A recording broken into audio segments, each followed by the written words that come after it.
Hello and welcome every one. நான் தான் உங்கள் நிர்மல்குமார் என்டிகே பேசுகிறேன். இன்றைக்கி நம்ம எடுத்து பேச போகிற படம் பேர் 17 அகைன். இந்த படம் 2009 வார்னர் பிராஸ் பிக்சர்ஸ் வேர்ல்டு ரிலீஸ் பண்ணியிருக்காங்க. பட் இந்த படம் 2017 தான் இந்தியாவில் இன்டர்நெட்டில் அவைலபிளாக இருக்குது. இந்தியன் வெர்ஷனில் இந்த படம் தமிழ், இந்தியன், தெலுங்கில் அவைலபிளாக இருக்குது. But Amazon prime and Netflix ஓடிடியில் இந்த படம் இங்கிலீஷில் மட்டும்தான் அவைலபிளாக இருக்குது. இந்த படத்தோட டேரக்டர் பேர் பர்ட் ஸ்டியர்ஸ். இவர் ஆல்ரெடி ஹவ் டு லூஸ் எ காய் இன் 10 days அப்படின்ற ஒரு நல்ல படத்தை டைரக்ட் பண்ணியிருக்காரு. இந்த படத்தை new line cinema, offspring entertainment ரெண்டு கம்பெனியும் கோ ப்ரொடக்ஷன் பண்ணியிருக்காங்க. இந்த படத்தில் ஜாக் எப்ரான், எஸ்லி மேன், தாமன் லெனோன், மேத்யூ பெரின் இன்னும் நிறைய பேர் சேர்ந்து நடிச்சிருக்காங்க. இந்த 17 அகைன் படமே 1988 வெளிவந்த 18 அகைன் படத்தோட பார்ஷியல் இன்ஸ்பிரேஷன் தான். அதாவது பார்ஷியல் இன்ஸ்பிரேஷன்னா அந்த படத்தில் டேவிட் வாட்சன்ற பேரனும் ஜாக் வாட்சன்ற தாத்தாவோட சோல் சேஞ்ச் ஆகிடும். அதாவது ஆத்மா கூடு விட்டு கூடு பாஞ்சிடும். அது ரொம்ப காமெடியாக அவங்க அந்த படத்தை பண்ணியிருப்பாங்க. அந்த படத்தோட இன்ஸ்பிரேஷனாக தான் இந்த படத்தை 17 அகைன் பண்ணியிருக்காங்க. இன்ஸ்பிரேஷன் தான், காப்பி கிடையாது. இந்த படத்தை 18 அகைன்ற பேரில் சவுத் கொரியன் வெப் சீரிஸாகவும் ரீமேக் பண்ணியிருக்காங்க. பொதுவாக நம்ம வாழ்க்கையில் எப்பயாவது ஒரு வாட்டி நம்ம குழந்தையா இருக்கும்போது ஜாலியாக இருந்தோம், இல்லைனா ஸ்கூல் படிக்கும்போது ஜாலியாக இருந்தோம், இல்லைனா காலேஜ் படிக்கும்போது ஜாலியாக இருந்தோம், அப்படியே இல்லைனா நான் பேச்சுலர் இருக்கும்போது ஜாலியாக இருந்தேன், இப்போ வந்து கஷ்டப்படுறேன் அப்படின்னு நம்ம எப்பயாவது ஒரு வாட்டி சொல்லியிருப்போம். அவங்களுக்காக இந்த படத்தை அளவெடுத்து எடுத்த மாதிரியே இருக்கும். இந்த படத்தில் சீரியஸான சுச்சுவேஷன்ஸ் நிறைய இருக்கும். அது எல்லாமே ரொம்ப காமெடியாகவும் ரொம்ப ஹியூமராகவே கொண்டு போயிருப்பாங்க.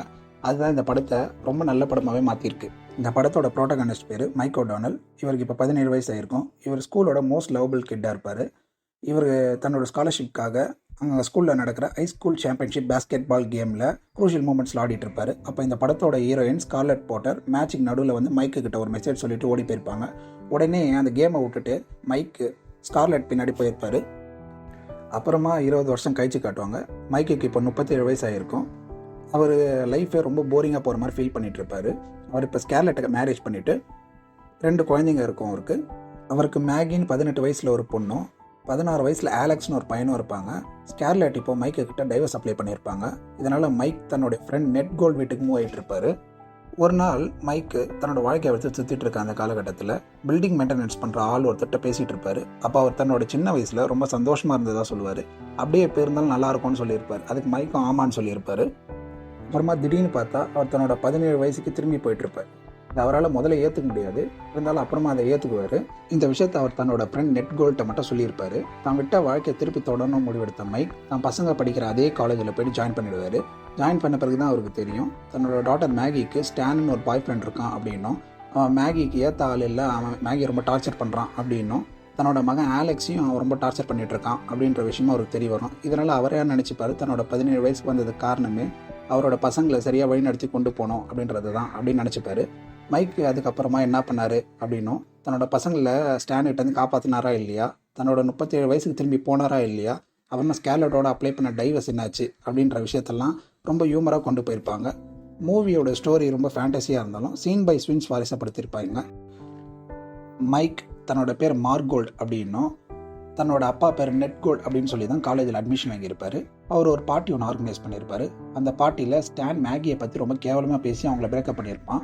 இதனால் மைக்கு கோவம் வந்து ஸ்டானோட சண்டைக்கு போயிருப்பார். அந்த சண்டைக்கு அப்புறமா மேகிக்கு மார்கோல்ட் தன்னோட அப்பா மைக்குன்னு தெரியாமல் அவங்க மேலே லவ் வந்துடும். அந்த சீன்ஸ்லாம் வல்கராக இல்லாமல் ரொம்ப டீசெண்டாகவும் ஹியூமராகவும் கொண்டு போயிருப்பாங்க. அந்த சீன்லாம் ரொம்ப காமெடியாகவே இருக்கும்.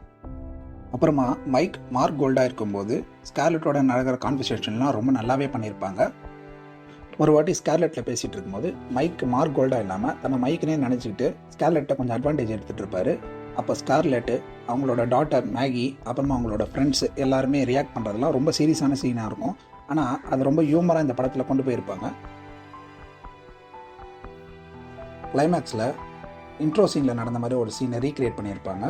அந்த சீனில் மைக் என்ன டிசிஷன் எடுப்பார் அப்படின்னு நம்ம கொஞ்சம் க்யூரியஸ் ஆகிற மாதிரி தான் இருக்கும். இருந்தாலும் அவர் எடுக்கிற டிசிஷனு நம்ம எல்லோரும் ஏற்றுக்கிற மாதிரி தான் இருக்கும். இந்த படம் இன்டர்நெட்டில் ரிலீஸ் ஆனதுனால இந்த படத்தை இந்தியன் சென்சார் போர்ட் சென்சார் பண்ணல. இருந்தாலும் இந்த படத்தில் கொஞ்சம் மெச்சூர்டான கண்டென்ட் இருக்குன்றனால 12 வயசுக்கு மேலே இருக்கவங்க பார்த்தா பெட்டராக இருக்கும்ன்றது என்னோட தனிப்பட்ட கருத்து. மொத்தத்தில் இந்த படம் உங்களுடைய 1.5 மணி நேரத்தை ரொம்ப ரிலாக்ஸாக போக வைக்கும். இந்த சேனல் ஆரம்பித்ததோட முக்கியமான காரணமே தமிழ் ஆடியன்ஸை யூனிவர்சல் ஆடியன்ஸாக மாற்றணும் அப்படின்ற காரணத்தினால தான். அதனால் நம்ம சேனலை கொஞ்சம் சப்ஸ்கிரைப் பண்ணிட்டு பக்கத்தில் இருக்க பெல் ஐக்கானை கிளிக் பண்ணி ஆல் கொடுத்து வச்சுக்கோங்க. இந்த வீடியோக்கு ஒரே ஒரு லைக் மட்டும் போட்டு விட்ருங்க. அப்படியே நான் வளரணும்னு நினச்சிங்கன்னா இந்த வீடியோ ஷேர் மட்டும் பண்ணி விட்ருங்க. வேறு ஒரு வீடியோவில் சந்திக்கலாம். பாய்.